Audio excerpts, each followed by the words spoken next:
Yes, കട്ടറൊന്ന് നമുക്ക് use ചെയ്ത് നോക്കാം. നൈസ്. ഇത് ഭയങ്കര സാറ്റിസ്ഫാക്ഷൻ തരുന്നുണ്ട് കേട്ടോ. കട്ട് ചെയ്യണ സംഭവം കൊള്ളാം.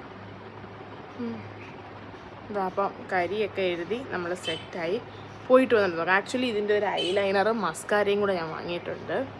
നമുക്ക് അത് നെക്സ്റ്റ് ട്രൈ ചെയ്യാം. Okay, bye. വെയിറ്റ് ചെയ്യ്, കാരണം ഞാൻ ഇതിൻ്റെ എൻഡ് വരെ കാണണേ. ബിക്കോസ് ഇത് എത്ര നേരം സ്റ്റേ ചെയ്യുന്നുണ്ടെന്ന് നോക്കിയിട്ട്. ഇപ്പം മോർണിംഗ് ഒരു 10 o'clock ആയി. ഈവനിങ് വരുമ്പം എൻ്റെ കോലം എന്താണെന്ന് നോക്കാം. സോ ഞങ്ങളിത് ഇറങ്ങിയതേ ഉള്ളൂ. പെട്രോൾ പമ്പിൽ പെട്രോൾ അടിക്കാൻ കയറിയതാണ്. അപ്പോഴേ സ്പ്രെഡായിട്ടുണ്ടായിരുന്നു. ഇപ്പോഴേ ഞാൻ പറയാം, ഈ സാധനം കാജലായിട്ട് എഴുതാൻ പറ്റൂല. കാരണം എന്താ, ഇത് ഞാൻ ഒരു സ്റ്റെപ്പ് തൂത്ത് കളഞ്ഞിട്ടുള്ളതാണ്. ടൈം ഇപ്പം വന്ന് 2 o'clock ആവുന്നു. ഇത് നല്ല ഫുള്ള് സ്പ്രെഡായി, നല്ല ഹെവി ആയിട്ട് സ്പ്രെഡ് ആയിട്ടുണ്ടായിരുന്നു. അത് നമുക്ക് കാജൽ ഇഷ്ടപ്പെട്ടില്ല.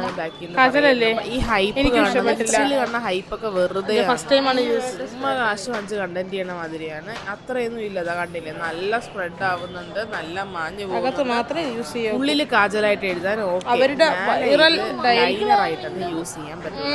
കാജലായിട്ട് എഴുതി അത്ര സ്പ്രെഡ് ആവുന്നില്ല താഴോട്ട്. മീൻസ് ഫേസ് കുഴപ്പമില്ല. ഹലോ ഗൈസ്, സോ ഞാൻ പോകുമ്പോൾ വീഡിയോ ഇട്ടുന്നതാ. കൈ നോക്ക്, ഫുള്ള് പോയിന്ന് മാത്രമല്ല, ആക്ച്വലി ടൈമായി 8:30 ഒക്കെ ആയിട്ടുണ്ട്.